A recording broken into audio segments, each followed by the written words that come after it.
আমরা বেশিরভাগ মানুষই টেরাকোটার কাজ বলতে বুঝি বিষ্ণুপুরের কথা। তবে কালনার এই মন্দিরগুলি দেখার পরে আমার ধারণাটি একবারেই বদলে গেছে। শুধু তাই নয়, মন্দিরগুলো বাংলার প্রাচীন গৌরবের হাজারো উত্থান পতনের সাক্ষী হয়ে আজও দাঁড়িয়ে আছে। তো চলো শুরু করা যাক ভাগীরথী নদীর পশ্চিম তীরে অবস্থিত মন্দির নগরী কালনা নিয়ে একটি ছোট্ট ব্লগ। আমি রওনা দিয়েছি আমাদের কলকাতা থেকে প্রায় 83-84 কিলোমিটার ডিস্টেন্সে কালনা। কালনায় একটা কাজ আছে, তো কালনায় কাজের পাশাপাশি আমি জাস্ট একটু দেখছিলাম যে ওখানে কি দেখার জায়গা, ঘোরার জায়গা আছে। তো দেখলাম কালনা রাজবাড়ি, আমি কখনো যাইনি এর আগে যদিও। তো আজকে আমি কালনা রাজবাড়ি যাব, প্ল্যান করে নিয়েছি। তো এখন আমি বিটি রোড ক্রস করছি, জাস্ট এখান থেকে সোদপুর হয়ে আমি কল্যাণী এক্সপ্রেসওয়ে ধরবো। ধরে নিলাম কল্যাণী এক্সপ্রেসওয়ে।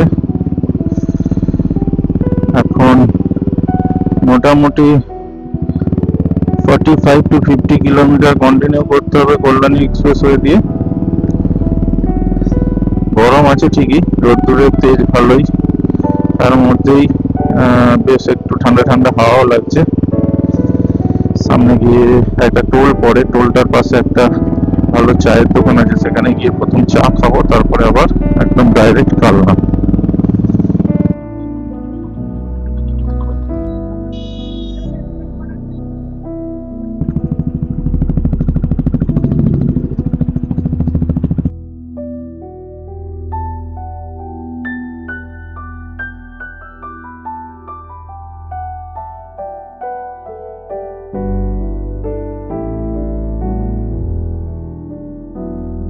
এই SH স্টেট হাইওয়ে 6 চলে যাচ্ছে সোজা নবদ্বীপ। আমরা যাব কালনা অবধি। কালনা আরো 37 কিলোমিটার, আমার 36 দেখাচ্ছে। ছেঁড়া পরোটা দেখে দাঁড়িয়ে পড়েছি। ইভেন লঙ্কা পেরিয়ে এসে ছেঁড়া পরোটা দিয়ে সকালে টিফিন শেষ করে আমাদের তেল তো নেওয়া হয়ে গেল, এবার গাড়ির তেলটা নিতে হবে। আমরা এগিয়ে চলেছি 34 কিলোমিটার, 49 মিনিটস দেখাচ্ছে এখান থেকে। আরো সামনে গিয়ে তেল নেবো। এতক্ষণ বাদে ধান ক্ষেত চোখে পড়েছে, দুদিকে সবুজ ধান ক্ষেতের মধ্যে দিয়ে রাস্তাটা। এটা একটা শর্টকাট অ্যাকচুয়ালি, গুগলে দেখাচ্ছে মোটামুটি 4-5 কিলোমিটার মতো কম। বেশ সুন্দর রাস্তা, সারি সারি আম গাছের মধ্যে দিয়ে রাস্তাটা চলেছে, বাঁদিকে সবুজ ধান ক্ষেত।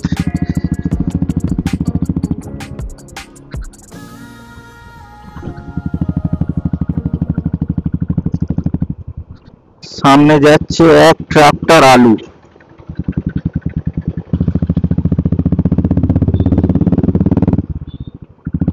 Railway crossing.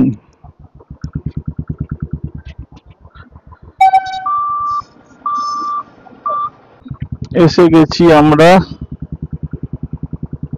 রাজবাড়ি কমপ্লেক্স।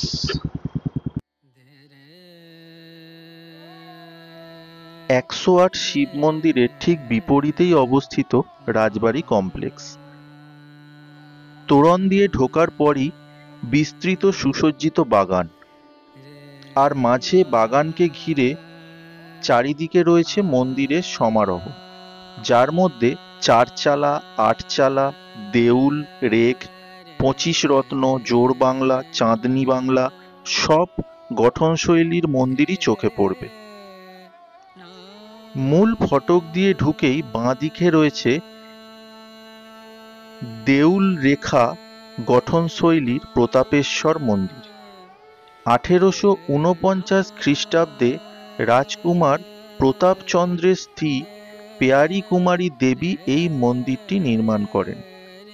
গর্ভগৃহের শিবলিঙ্গ, প্রতিটি মন্দিরেই টেরাকোটার কাজ নজর কাড়ার মতনই। কয়েক পা এগোলেই পাশেই পড়বে ছাদবিহীন রাসমঞ্চ। ষোড়শ শতকে চৈতন্য মহাপ্রভু কালনায় আসেন, আর তখন থেকেই কালনায় বৈষ্ণব ধর্মের প্লাবন বয়ে যায়। রাসমঞ্চটি রাতে আলো জ্বললে আরো অপরূপ লাগে, কিন্তু আমরা সেই দৃশ্য দেখতে পাইনি। এই রাজবাড়ি চত্বরের সবথেকে সুন্দর ও প্রাচীন মন্দির হলো লালজি মন্দির। বর্ধমানের মহারাজ কীর্তিচাঁদের মা ব্রজকিশোরী দেবী এই মন্দিরটি নির্মাণ করেন।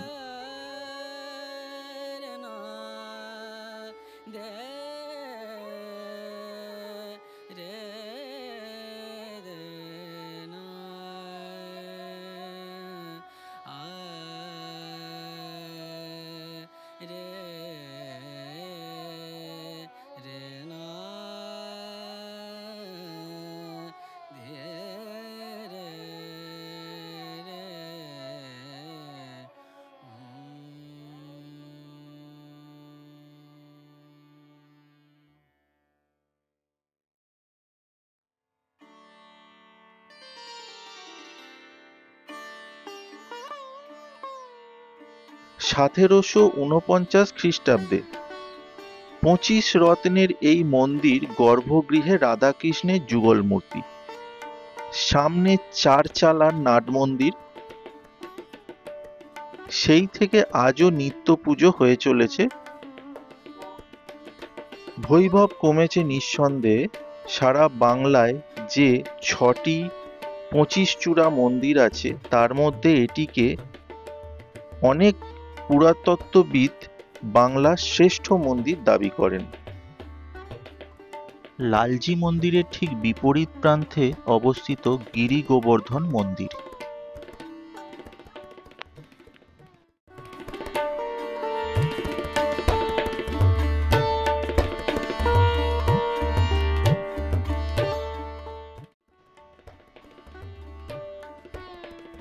লালজি মন্দিরের ঠিক সামনে একটি 4 চালা মণ্ডপ রয়েছে, যা মন্দিরে আগত ভক্তদের জন্য একটি সমাবেশ স্থল হিসাবে কাজ করে।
লালজি মন্দিরে একসময় সুসজ্জিত টেরাকোটার প্যানেল ছিল, কিন্তু আজ মাত্র তার 1 হাত সম্পূর্ণ টিকে রয়েছে। মন্দিরটিতে চুনাপাথরের অলঙ্করণে সূক্ষ্ম নিদর্শনও চোখে পড়ে।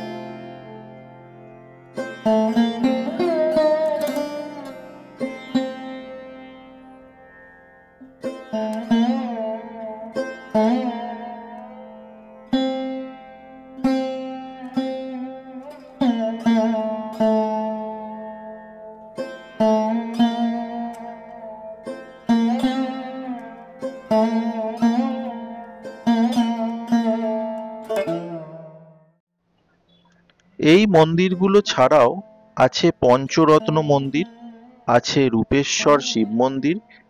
মন্দির ছাড়াও চোখ জুড়োবে বাগান ভর্তি ফুলের শোভা এবং নানা রকমের গাছপালা।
বাগানের একপাশে পাঁচিল দিয়ে ঘিরে নিজেকে খানিকটা স্বতন্ত্র রাখার চেষ্টায় 25 ফুট উঁচু প্রতাপচন্দ্রজি মন্দির।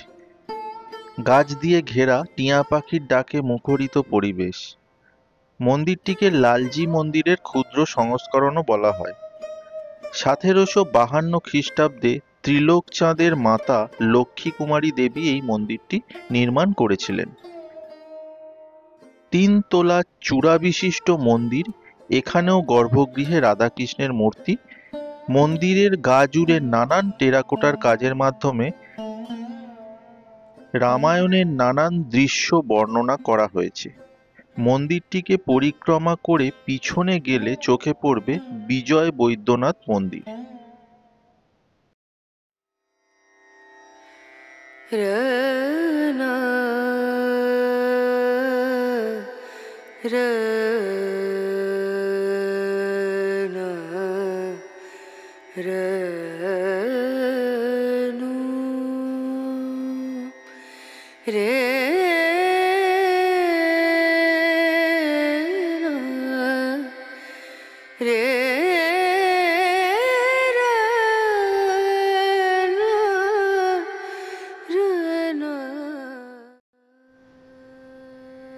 রাজবাড়ি কমপ্লেক্সের ঠিক অপর প্রান্তে অবস্থিত নবকৈলাস মন্দির বা 108 শিব মন্দির।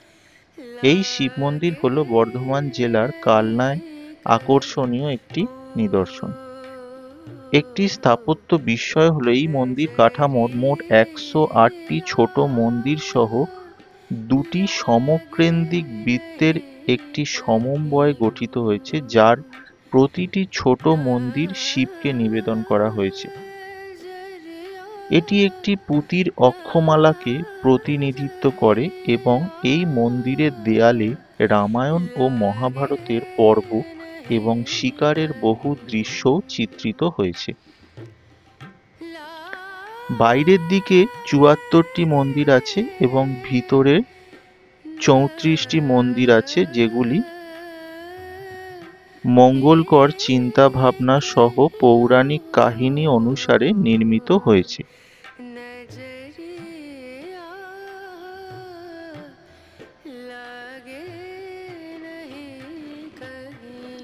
এই 108টি মন্দিরের প্রতিটিতে একটি করে শিবলিঙ্গ রয়েছে।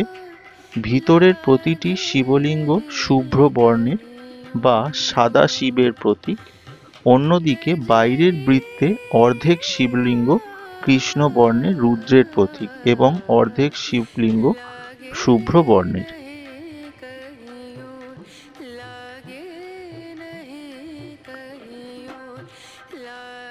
নবকৈলাস মন্দিরের বহির্দেশে পৃথকভাবে অবস্থিত 109 সংখ্যক শিব মন্দিরটি হল জলেশ্বর শিব মন্দির।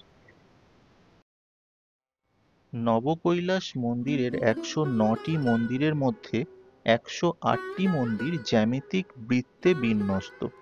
দুটি বৃত্তের বিন্যস্ত এই মন্দিরগুলির বাইরের বৃত্তে 74টি এবং ভিতরের বৃত্তে মোট 34টি মন্দির অবস্থিত। কারোর মতে 108 রুদ্রাক্ষমালা জপ করতে করতে এই 108 মন্দির স্থাপনের ভাবনা আসে মহারাজের। এই 108 শিব মন্দির এবং রাজবাড়ি কমপ্লেক্স সকাল 7টা থেকে 12টা অবধি খোলা, আবার বিকেল 4টে থেকে 9টা অবধি খোলা।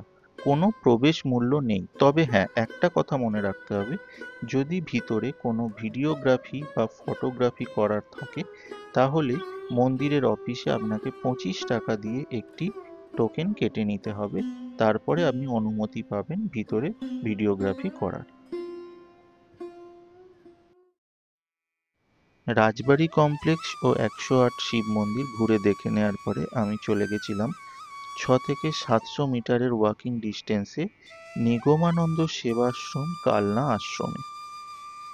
অপরূপ সুন্দর এই মন্দির এবং আশ্রম শান্ত শিষ্ট নিরিবিলি পরিবেশে 1 ঘন্টা বসে নিজের মনকে শান্ত করার জন্য খুবই ভালো জায়গা। তোমরাও এখানে আসতে পারো, ঘুরে দেখতে পারো।